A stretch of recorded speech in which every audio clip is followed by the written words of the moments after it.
Estamos de regreso en Directo América, la franja informativa de la mañana en France 24. Soy Valentina Torres Sánchez y es un gusto acompañarlos. Vamos a revisar las principales noticias del día. Mientras continúa la incertidumbre en Honduras ante la falta de avance en el conteo de las actas en las elecciones presidenciales, el país es sacudido por el anuncio de la liberación del expresidente Juan Orlando Hernández, quien pagaba una condena por narcotráfico de 45 años en Estados Unidos y fue indultado por Donald Trump.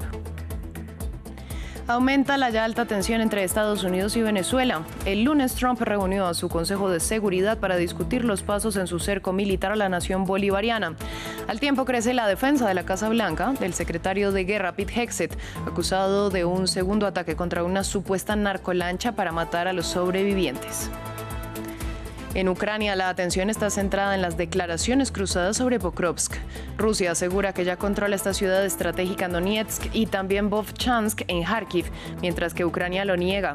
Esto mientras que en terreno diplomático Steve Witkoff y Jared Kushner están en Moscú para su reunión con Vladimir Putin.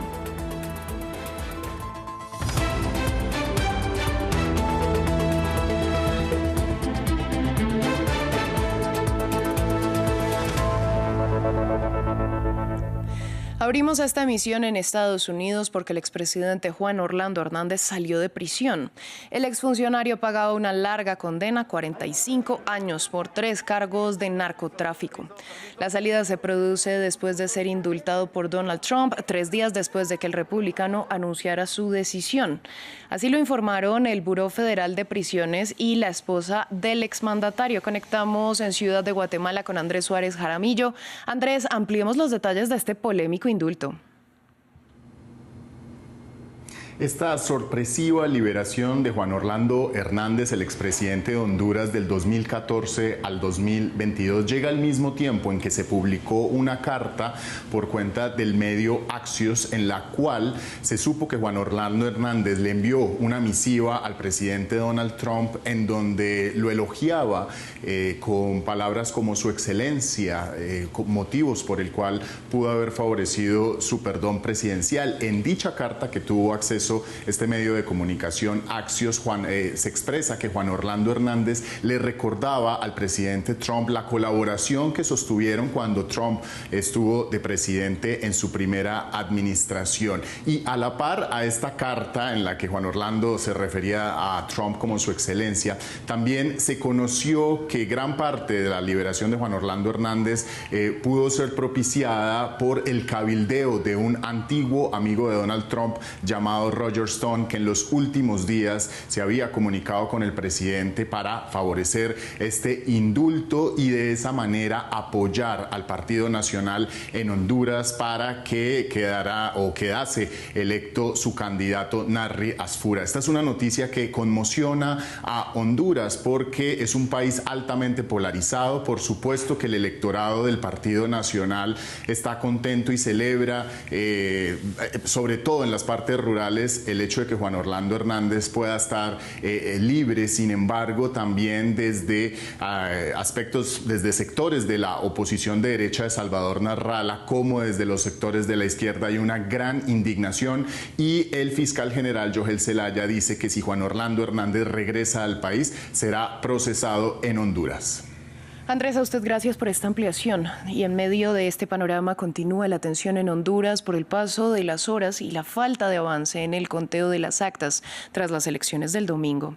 En el más reciente reporte, Salvador Nasralla del Partido Liberal recortó la ventaja frente a Narri Asfura, que ha liderado el escrutinio desde el inicio. Solo 515 votos los separaban cuando se congeló la información oficial. A esto se suma la tensión luego de que el presidente de Estados Unidos, Donald Trump, que respaldó a Asfura, asegurara que las autoridades tratan de cambiar los resultados y habrá graves consecuencias si lo hacen.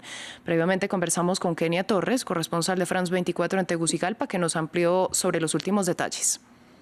Únicamente que existe una gran incertidumbre entre el pueblo hondureño a raíz precisamente de la falta de actualización por parte del Consejo Nacional Electoral. Se le vio por última vez a los consejeros de este órgano electoral precisamente la noche del domingo 30 de noviembre, cuando 3 horas después del cierre de las votaciones dieron el primer escrutinio.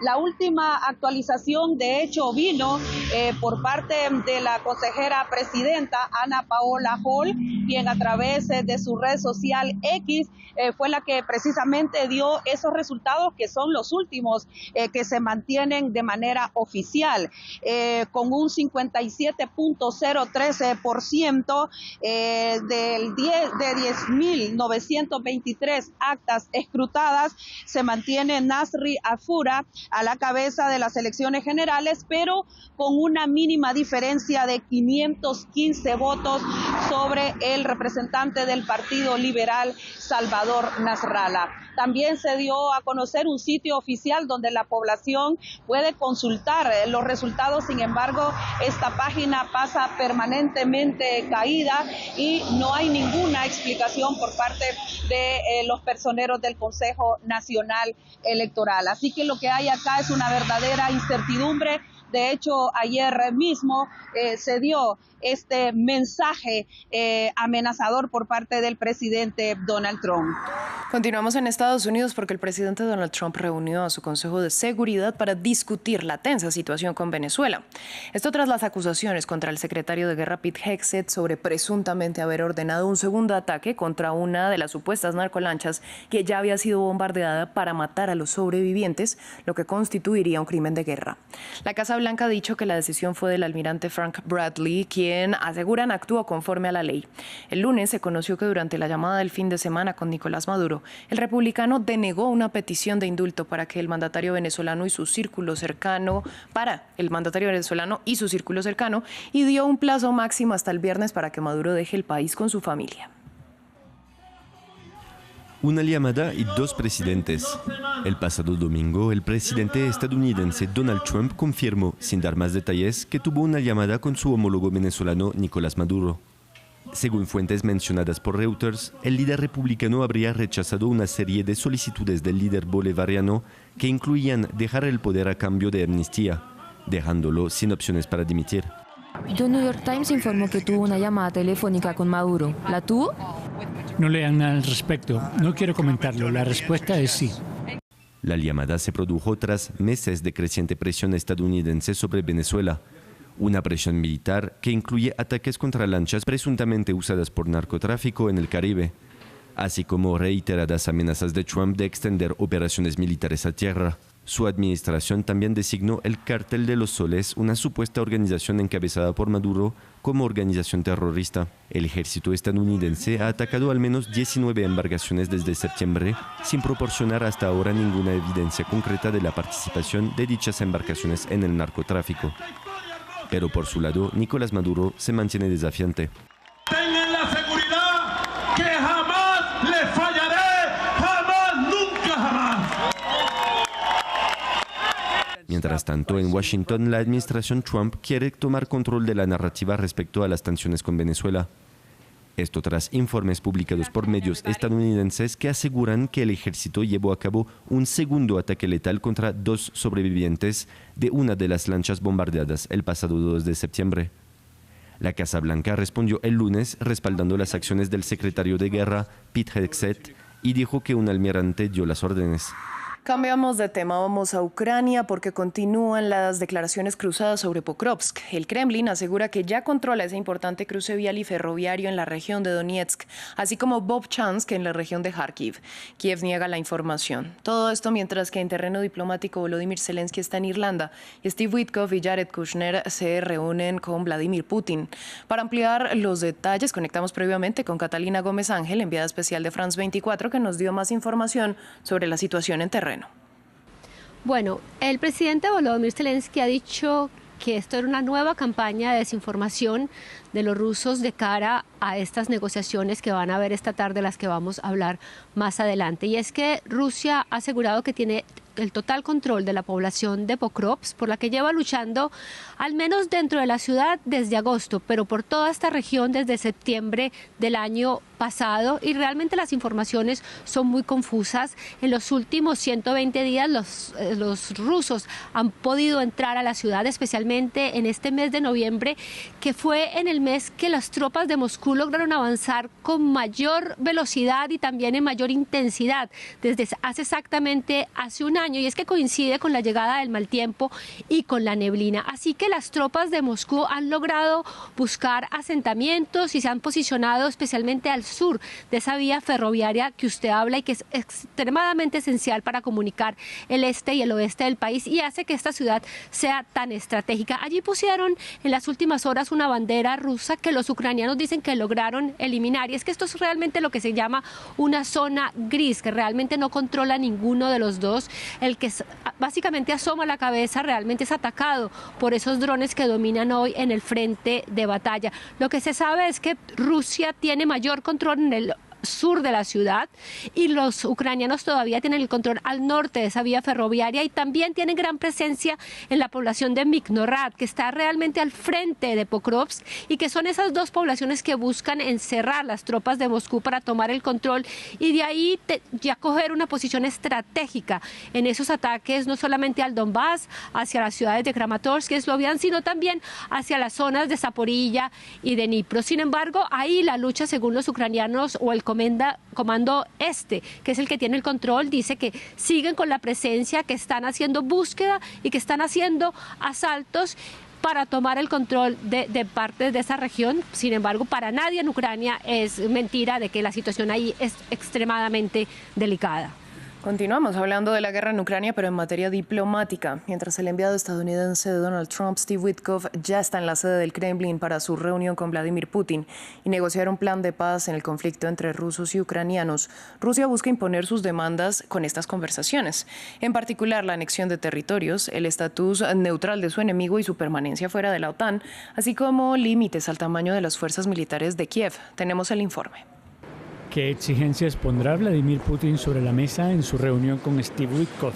En el frente, Rusia se enfrenta a una posición de fuerza, con un avance significativo. Ayer reivindicó la toma de Pokrovsk, una ciudad clave para el ejército ucraniano. Kiev afirma que los combates continúan en la ciudad. En un mes, los rusos han conquistado 701 kilómetros cuadrados de territorio ucraniano. Se trata de una de las conquistas más importantes en más de 3 años de guerra. La semana pasada, Vladimir Putin afirmó una de sus condiciones para alcanzar la paz.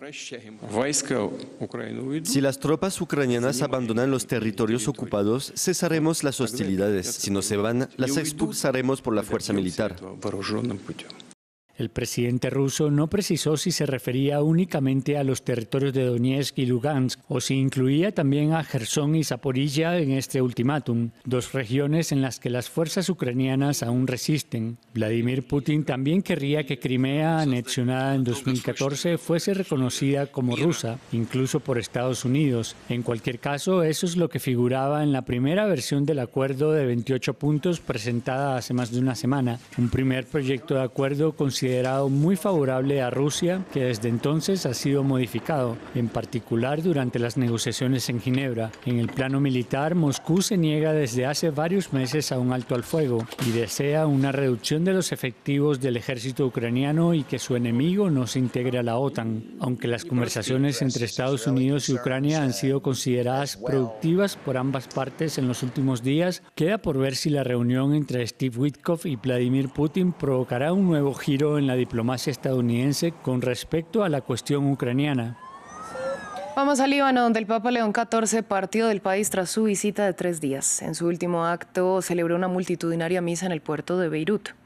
Se estima que unas 150.000 personas asistieron a la Eucaristía, con la que el pontífice cerró su escala en territorio libanés. Más temprano, el jerarca católico pidió nuevos enfoques para Oriente Medio que rechacen la violencia y llamó a los cristianos del mundo a tener coraje. Todos debemos hacer nuestra parte y unir nuestros esfuerzos para que esta tierra recupere su gloria. Solo tenemos una manera de hacerlo, desarmando nuestros corazones. Despojémonos de la armadura de nuestras divisiones étnicas y políticas.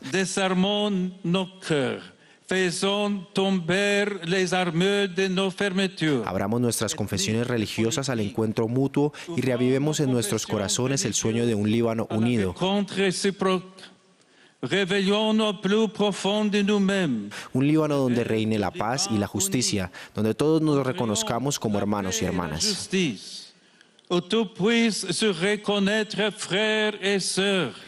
Fin del informativo, volvemos en breve.